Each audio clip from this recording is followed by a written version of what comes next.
underline. Omong dikit tapi nyelekit. Bersama Om Bob. Temukan di channel YouTube Om Bob Indonesia. Om Bob, driver ojol mengeluhkan tarif potongan aplikasi yang dibebankan kepada mitra driver mencapai 20 hingga 30%. Bagaimana Om Bob menggarisbawahi masalah ini? Ya, ini kemarin kan sempat rame kan, ojol-ojol itu pada mogok. Betul. Demo di depan kantor mana itu kan? Ya. Pokoknya dia menginginkan ada terjadinya perubahan. Betul. Ya, menurut mereka bahwa ojol itu memberi potongan kepada konsumennya, tetapi konsumennya itu potongannya itu dibebankan kepada ojolnya. Ya. Ya. Jadi kalau misalnya kita jadi driver ojol, ya itu karena perusahaan memberi diskon kepada Customer. konsumen, maka jatah yang untuk saya yang biasanya dipotong berapa persen itu ditambah. Dan sekarang konon tambahannya itu antara 20 sampai 30% ya. Jadi pokoknya kalau ada orang naik ojol dapat 20.000 ongkosnya, ya maka yang si ojol tadi itu ya, si drivernya tadi itu cuma terima duit 20.000 dipotong 4.000 sampai 6.000. Betul. Ya gitu katanya ada untuk itu, untuk subsidi sama diskon penumpang. Ya. Nah, ternyata menurut keterangan dari pihak yang punya aplikasi, ya, di Indonesia yang punya aplikasi kan banyak itu, ada 3 atau 4 tuh ya. Betul. Lah itu mereka tidak seperti itu. Jadi kalau namanya promosi, yang promosi tidak dibebankan pada ojol. Ya itu namanya bakar duit kan. Yang bakar duit adalah perusahaannya. Betul. Yang punya aplikasi itu sama sekali tidak. Ya. Ya, lah sekarang pertanyaannya, apakah potongan sebesar 20 sampai 30% itu wajar atau tidak? Nah, ini susah. Ya, karena aplikasi itu kan biayanya gede. Betul. Wah, betul-betul mahal tuh aplikasi ya. Dia punya orang juga jago-jago IT semua itu untuk agar supaya aplikasi ini jalannya bisa bagus ya, bayangin. Ya, nah sekarang kalau kita lihat di luar negeri, Singapura atau Malaysia, ya di sana kan juga ada itu, Grab juga ada. Betul. Ya, Gojek sepertinya juga mulai masuk. Itu memang di sana potongannya 20%. Ya. Nah, sekarang di Indonesia kan ojol-ojol pada bilang antara 20 sampai 30. Nah, ini nanti perlu dipikirkan, ya. Apakah betul memang sampai ada yang sampai 30 ya? Tapi sebetulnya masalah ini kan apakah 20, apakah 30 itu sebetulnya ya memang bagaimana ya? Karena kalau nggak ada aplikasi itu, you nggak bisa kan? Nggak bisa dapat order kan? Contoh dulu waktu belum ada aplikasi itu kan banyak apa itu stasiun-stasiun ojek kan? Betul. Ya ada di Mangga Besar, ada di Pancoran, ada di mana itu selalu ada ojek. Ya, dan itu kan orang kalau mau naik ojek itu kan harus datang ke sana. Betul. Ayo aku mau ke sana. Lah ini kan merepotkan. Dan memang mereka ordernya menunggu-nunggu itu kan sehari paling dapat berapa?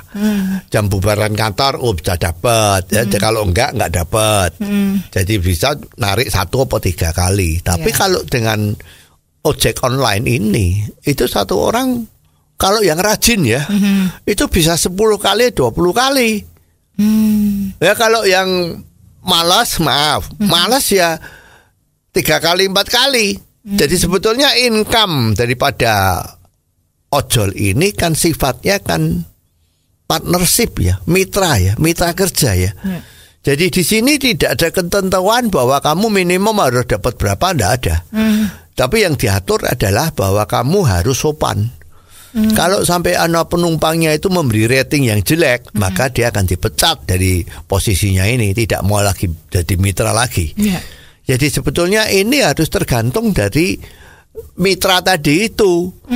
Satu, badannya harus sehat kan. Nomor 2, dia harus handphonenya itu harus on terus. Betul. Nomor 3, harus cepat-cepat. Begitu ada panggilan, ya you ambil dulu jegrek. Ya, dan itu kamu siap kerja kapanpun. Karena namanya juga mitra kan. Betul. Mitra usaha. Ya, mitra usaha itu kan bukan karyawan tuh. Karyawan sekarang kan 9 to 5. masuk jam 9, pulang jam 5. Sabtu libur, bila perlu handphone dimatiin, gitu kan. Nah kalau ini kan mitra, nggak bisa. You berani matiin handphone, kesempatan you bisa dapat duit tidak ada. Jadi nggak bisa. Jadi ini nggak bisa terus dituntut rame-rame seperti itu, nggak bisa. Ya makin seperti itu makin repot. Ya jadi begitu you demonstrasi, ya demo dengan mematikan aplikasi handphone you, nah ada yang laris. Yang tidak ikut demo itu ordernya banyak sekali, sampai kewalahan. Begitu turun penumpangnya langsung udah kemana ambil lagi penumpang terus. Ya ini kan penghasilannya jadi gede. Ya jadi ini harus nilai. Jangan menyalahkan pihak luar dulu, tapi harus melihat ke diri kita sendiri, ya, apakah kita tuh sudah kerja dengan serius, apakah sudah berjiwa entrepreneur, berjiwa wira swasta agar bisa mendapatkan penghasilan yang lebih banyak. Ya, jadi inilah yang mungkin perlu diberitahukan kepada ojol itu agar sikap itu harus seperti itu. Ya, bisa saja kapan income-nya merosot, itu bisa saja kalau semua yang ikut menjadi ojol itu sampai jutaan orang. Lah nanti penumpangnya sama yang ojolnya banyak ojolnya. Nah itu situasi itu yang seperti itu yang perlu dipikirkan. Tapi kalau sekarang ini rasanya belum kok. Ya, karena banyak orang yang masih kepingin istirahat macam-macam. Jadi ayo ya, semangatlah untuk menjadi ojol yang profesional. Oh, jadi begitu ya Om Bob. Jelas deh sekarang. Terima kasih Om Bob untuk waktunya. Sampai ketemu lagi di waktu yang akan datang. Underline. Omong dikit tapi nyelekit.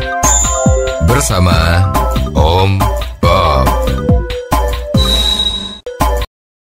Jika Anda suka dengan channel ini, jangan lupa subscribe, like, dan komen.